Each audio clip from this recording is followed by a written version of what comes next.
Pas l'apostasie, c'est quand on a l'impression que l'apostasie, c'est les autres. L'apostasie est très loin d'eux. J'ai commencé par un cas très patent quand je suis arrivé. N'est-ce pas? Si systématiquement vous avez à cœur de nettoyer, vous savez comment nettoyer ici, c'est une très bonne chose.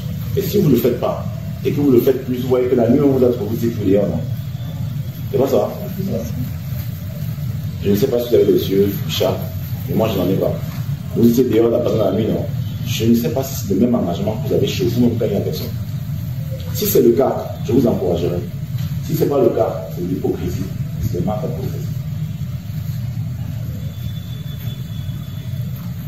L'apostasie, quand on la définit autrement, en partant d'une définition que nous connaissons tous ici.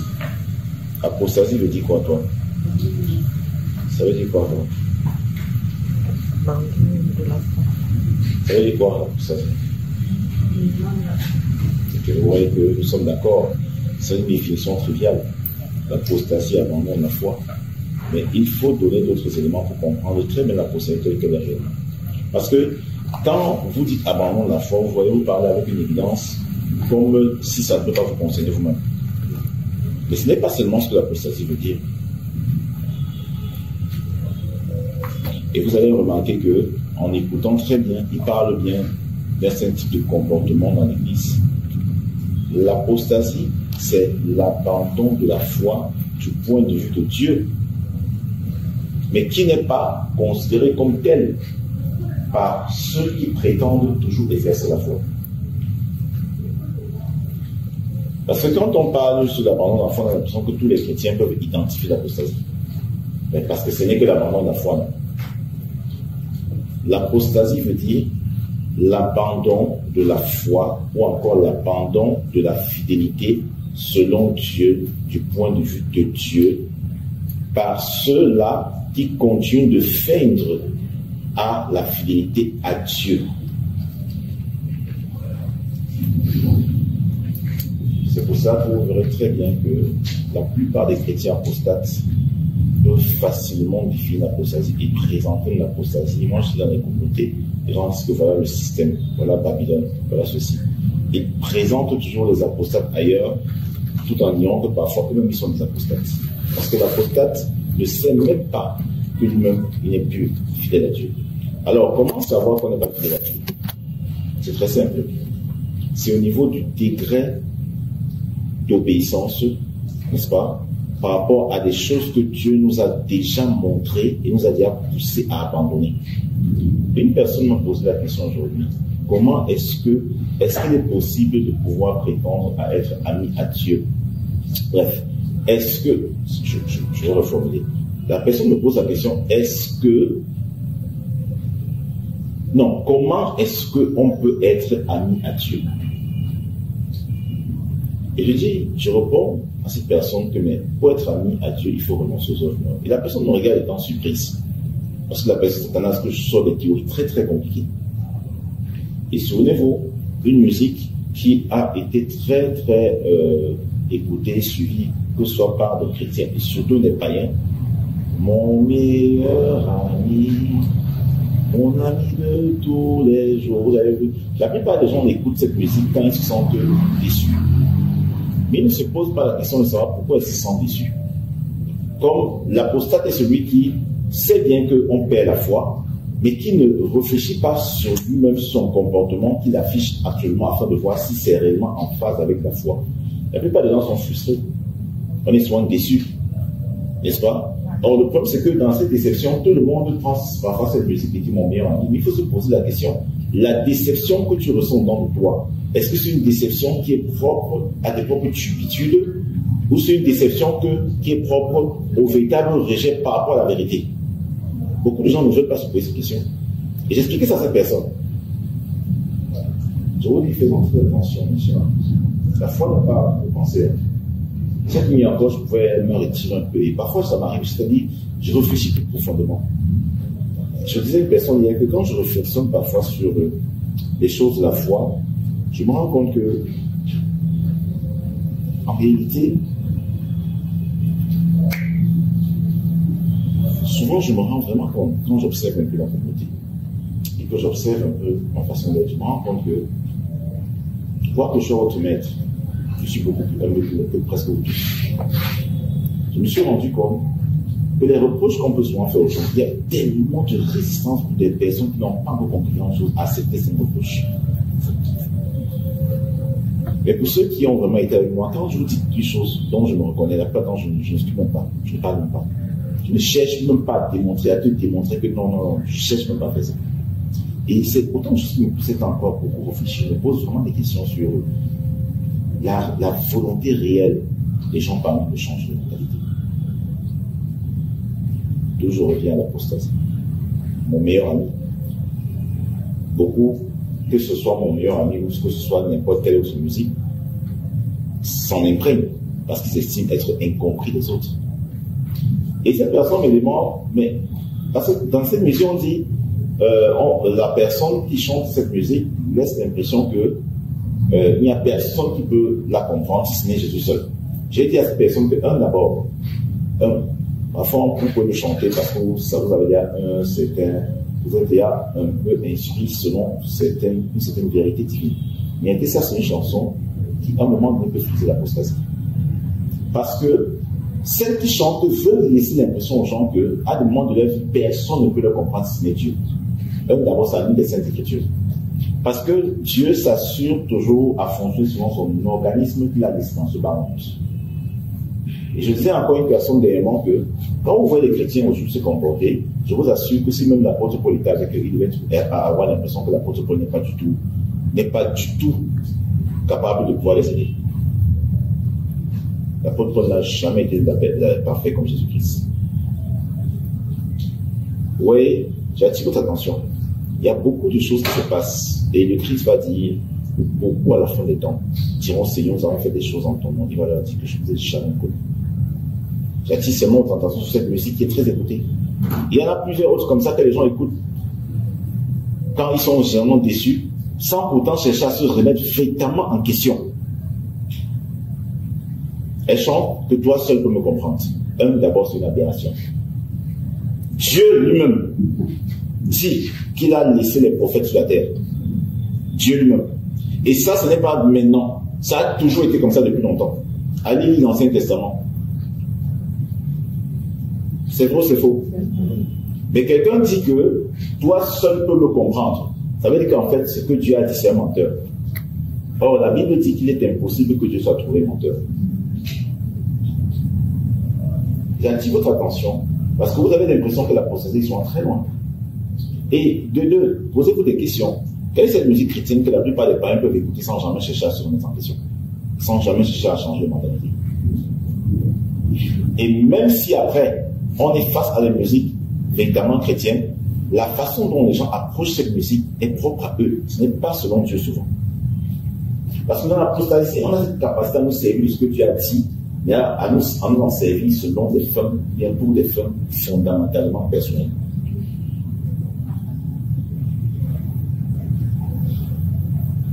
C'est bon, c'est faux. De grâce, faisons attention.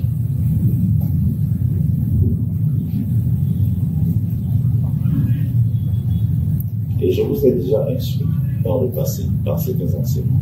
Heureusement que la parole de Dieu est bonne. Il a dit que quand on est apostate, on a l'impression que personne ne comprend. Même celui que Dieu a mandaté pour nous aider, on a l'impression que non, vraiment, il ne peut pas me comprendre. D'ailleurs, même il est écrit que seul Dieu peut me comprendre. On peut être bon apostate en venant à l'église, en priant, en faisant toute forme d'activité. Et je vous ai dit, les activités, on en revient. On peut être bon apostate en faisant tout cela. Et comment on reconnaît l'apostate? L'apostasie, c'est quoi? Dieu, qui est un Dieu d'ordre. Il y a trop de choses à travailler dans la vie de l'homme. Mais Dieu connaît les éléments les plus dangereux par lesquels on doit commencer son travail. Et généralement, les apostates, ils n'aiment pas qu'on leur rappelle ce que Dieu attend de tout le moment comme travail. Mais ils veulent qu'on leur rappelle les éléments qui sont plus lointains. Et je disais encore une personne aujourd'hui que quand Dieu t'a montré quelque chose, contente d'abord de ce qu'il t'a montré, il cherche à traiter avec ça. Parfois, les gens laissent ce que Dieu a montré, ils veulent encore aller plus loin. Comme si c'était dans une grande remise en question. On laisse ce que Dieu nous demande de faire maintenant, mais on se projette dans un mystère qui n'a même pas encore révélé. Et on se laisse l'impression souvent que, mais attends, on veut changer, on se pose des questions, on se remet en question. C'est l'apostasie.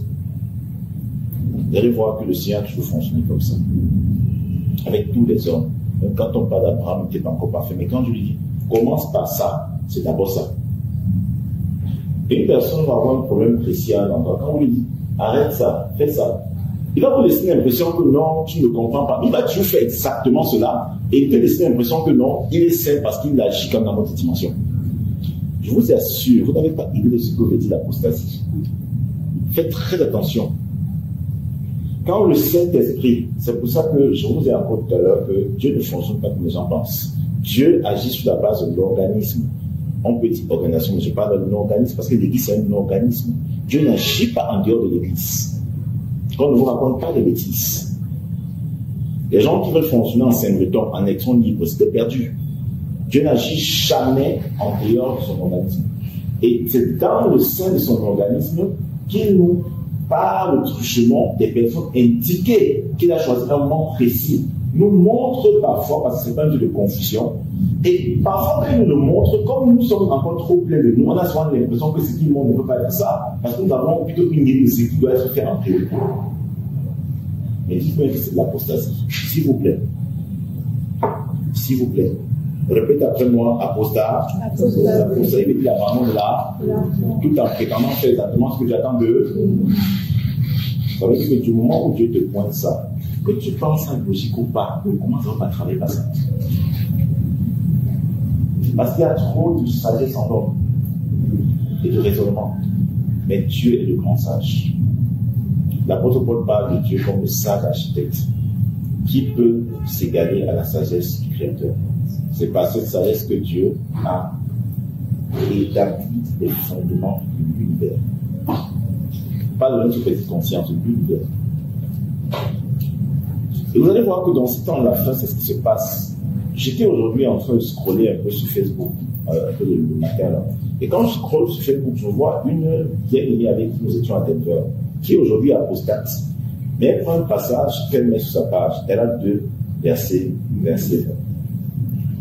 Et quand je vais donc, parce que quand je vois un truc comme ça, je suis curieux, je vais donc encore relire, rafraîchir ma mémoire à propos du contenu de ce verset.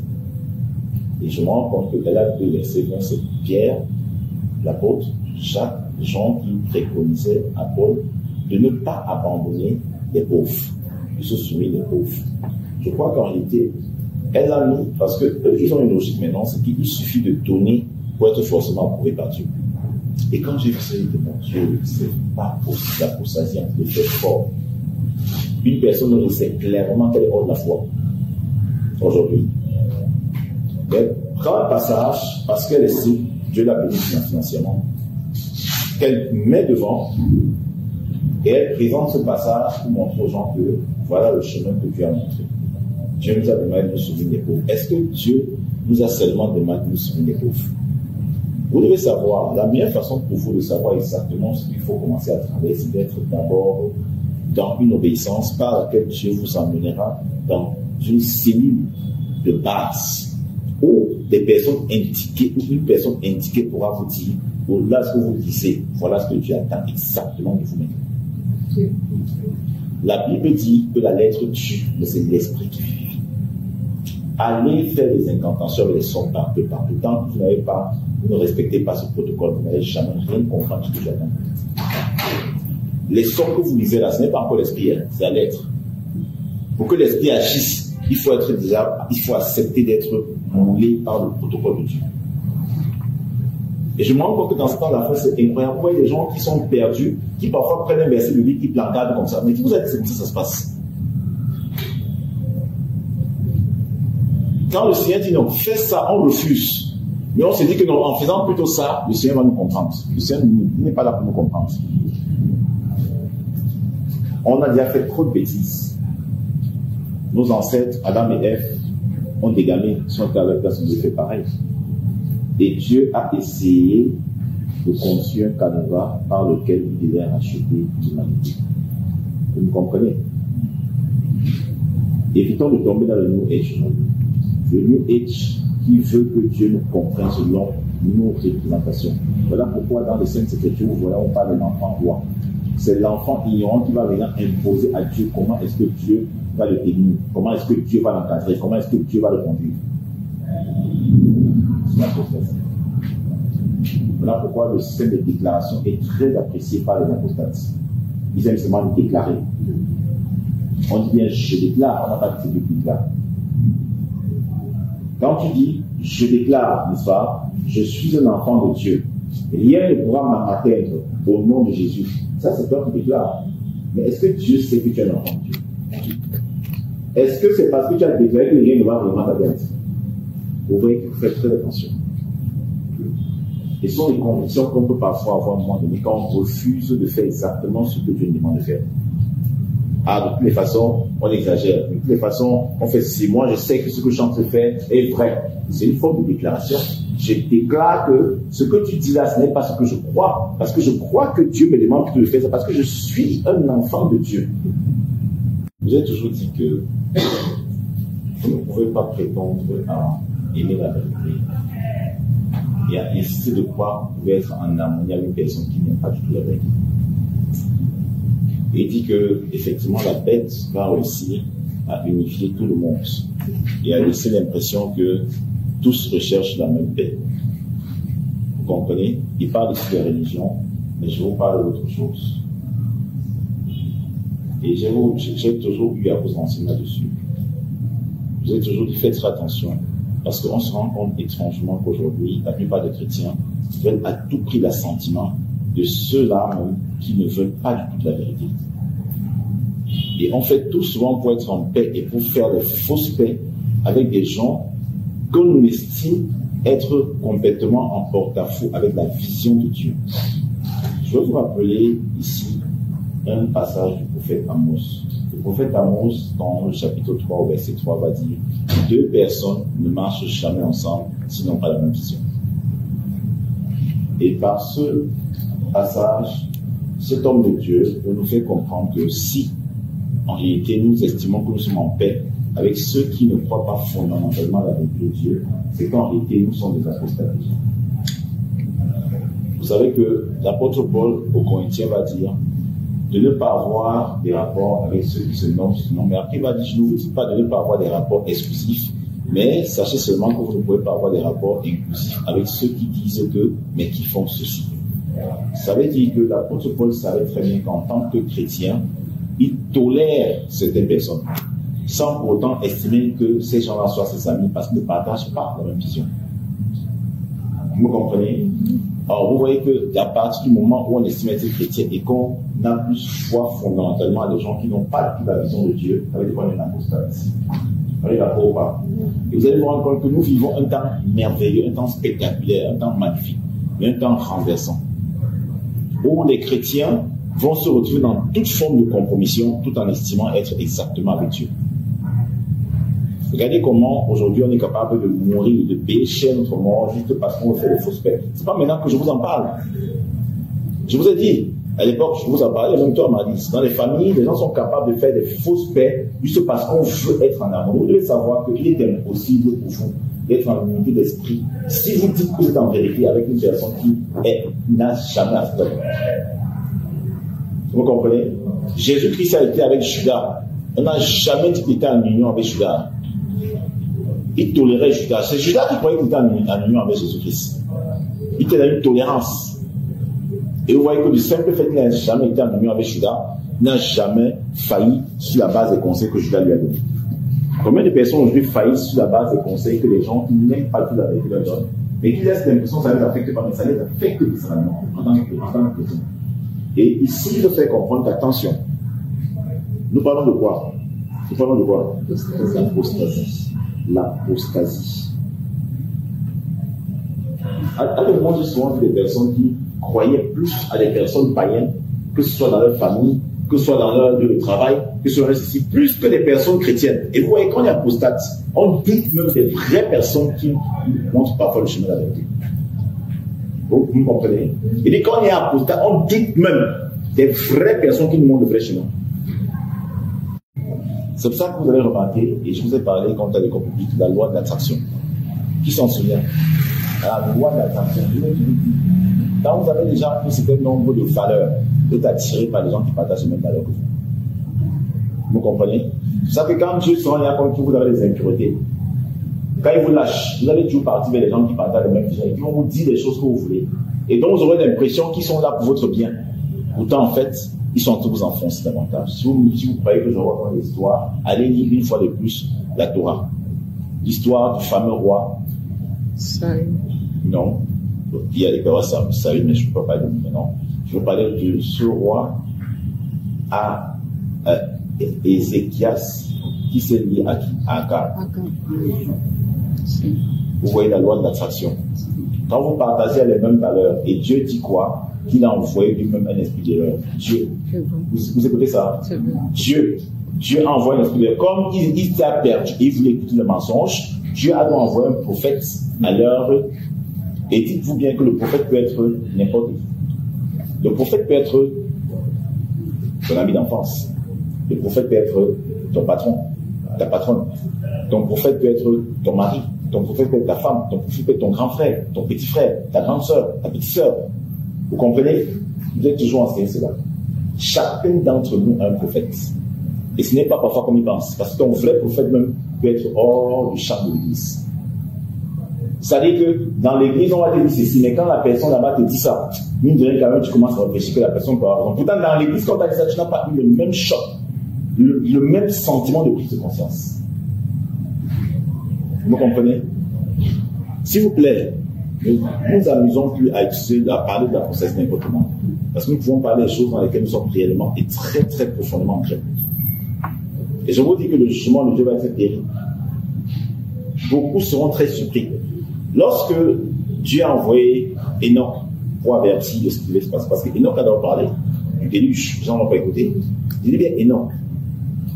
Et après Enoch, nous aussi a parlé. Combien de personnes ont écouté? Combien de personnes ont estimé que mais toi qui parles là, tu es aussi un humain comme nous? Vous allez voir que c'est la même chose qui se passe aujourd'hui.